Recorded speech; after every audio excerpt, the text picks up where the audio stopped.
Nigeria's rising debt profile. Let's make sense of it.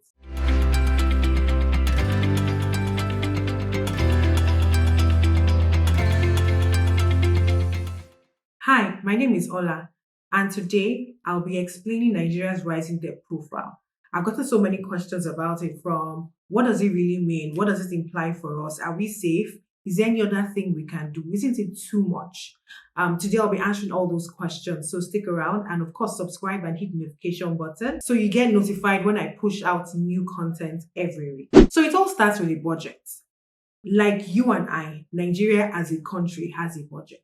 And I'm sure you've seen this in the news. The federal government approving, the Minister of Finance presenting to the Senate. All these things happen. It's part of the process to get that budget signed. But what is inside the budget? Let's look at 2022's budget. In 2022, the Nigerian government plans to make about 10 trillion naira. Now, whoa, that's a lot of money. But then we plan to spend 17 trillion. How does that make sense? So I'm going to explain, right? So yes, the Nigerian government plans to make 10 trillion naira this year. Now, of course, with every budget, there's like a plan of where the money is going to come from, like in your office, at home. So if you have an income budget, you're going to say, I'm going to make this from my salary, this from my side hustle, and all that. So Nigeria has its own revenue assumptions. That's what they are called. Now, of course, we all know if you are a Nigerian, friend of a Nigerian, close to a Nigerian, whatever, any connection you have in Nigeria, you know that Nigeria is heavily dependent on oil revenues. So one of the major line items in our budget is our oil revenue assumptions. Basically, we have oil, we sell it, and we make money. Basic. So we have a number of barrels that we're going to produce every day and how much we assume oil prices will be for the year on average. That is, of course, we know that oil price moves up and down. So for 2022, our assumption is that we'll be making and selling about 1.8 million barrels every day, and that we'll be selling at an average price of $62 per barrel. The truth about it is that the 1.8 million barrels production is quite unclear because in the past 1 year, we've been doing like 1.2, 1.3 based on OPEC data. So that's where we plan to make money from, right? We want to produce 1.8 million and we want to sell it at $62 per barrel. The other plan for making money is taxes, fees, receipts, those things that are coming for you. The Finance Act, like guys, when you see these things in the news, it actually has impact on your pocket. So when you see the VAT going up or you see any form of tax that you see coming around is backed by some act, Finance Act. Or when you see it, just think, what's coming next or what's happening, what's new, right? So yes, so taxes, receipts, and then oil. That's how we plan to make our money. So another thing to note, one very important thing around our budget as a whole is the assumed exchange rate. So we're assuming that the official exchange rate will be at 410 throughout 2022. Now, to the expense side, what are we planning to spend money on? So yes, of course, we know that as a government, we have recurrent expenditures. In fact, in our budget this year, our recurrent expenditure is about 6.9 trillion. Our capital expenditure is about 5.47 trillion.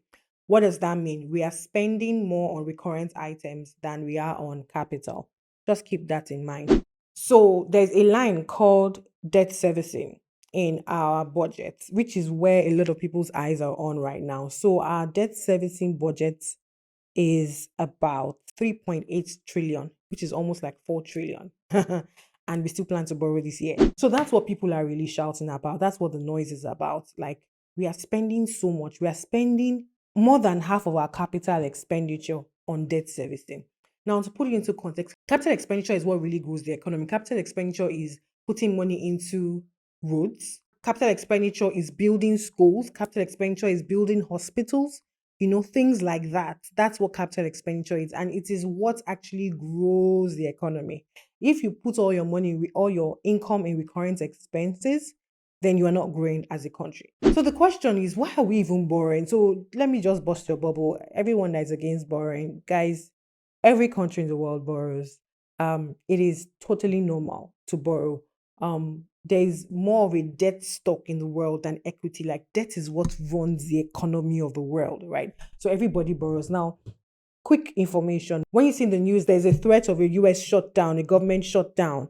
They have to increase their debt ceiling. What is it? It's that they need to increase the amount that they are permitted to borrow, or else they won't be able to pay for some things. The total debt stock of the United States of America is about 40 times the total debt of Africa.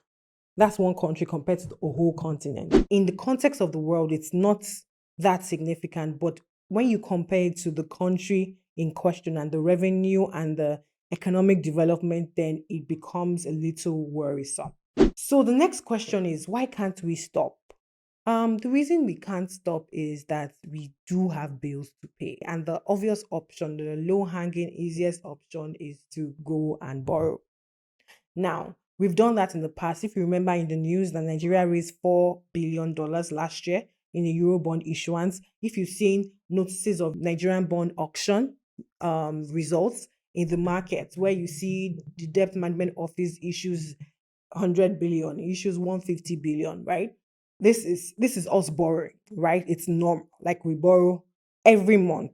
There's an auction, there's a bond auction every month, apart from the savings bond, apart from the treasury bills, there's a bond auction every month. And the euro bonds come up intermittently. But what am I saying? Can't we stop? Stopping will be abrupt, right? We have gaps. We have legitimate gaps that need to be filled. And the short term response is to borrow. So you look at the data, right? Our debt stock has increased consistently, significantly also over the past 5 years. However, it has not translated into economic development. And that's the gap that is the problem. So when economists are shouting about borrowing, it's not about borrowing in itself, but the fact that when you borrow, you need to actually make money to pay back. Ha!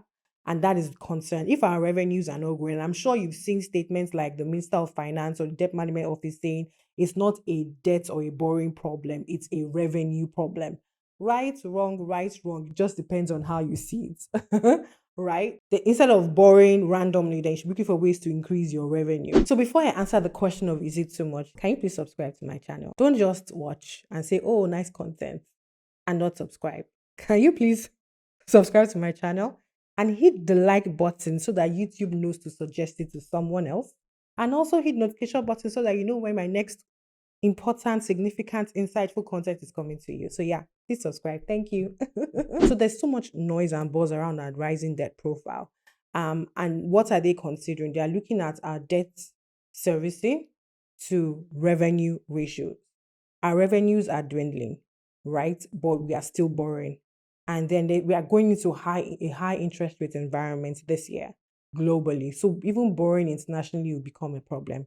To be honest, I think I sort of agree that it's not necessarily a debt problem, it's a revenue problem. But it's almost like a half full cup and a half empty cup, right? We can keep arguing forever. But the major thing is that we need to have revenue to be able to pay back. And the more we keep borrowing, the more likely that there will be a default. So is there hope? Of course there is hope. If you were there, like you are not younger, if you were there when the telecom industry opened up, right? What did we do? We sold licenses. Um, then everywhere they had to dig, they had to pay some fees to the government or the state or local government in that area, right? They had to set up masts and they had to pay people to provide power, blah blah blah. They had to hire people to do the digging. They had to buy properties for their head office and their branches or pay rent, right? What happened? Literally, capital came in for a major project and it boosted the economy. So, where are the things that we have challenges in the country? There's power, there's education, there's healthcare, right? All we need is a policy to open it up and to give licenses to people without even. So if you think about it, we've made more from selling those licenses to those telecoms company than we've lost from Nitel going down. Do you get? Those are the kind of trade-offs that can work. I believe I've answered most of the questions that I've gotten. If you have more questions, I'm happy to do a second round to answer those questions. I didn't want to go into like the technicals or revenue to GDP and blah blah blah. But if you have questions, if you see some news and they're like, what does this one now mean? Right? I'm happy to help. I'm happy to explain. So don't forget to drop in the comment section or hit me up on social media and any of my handles.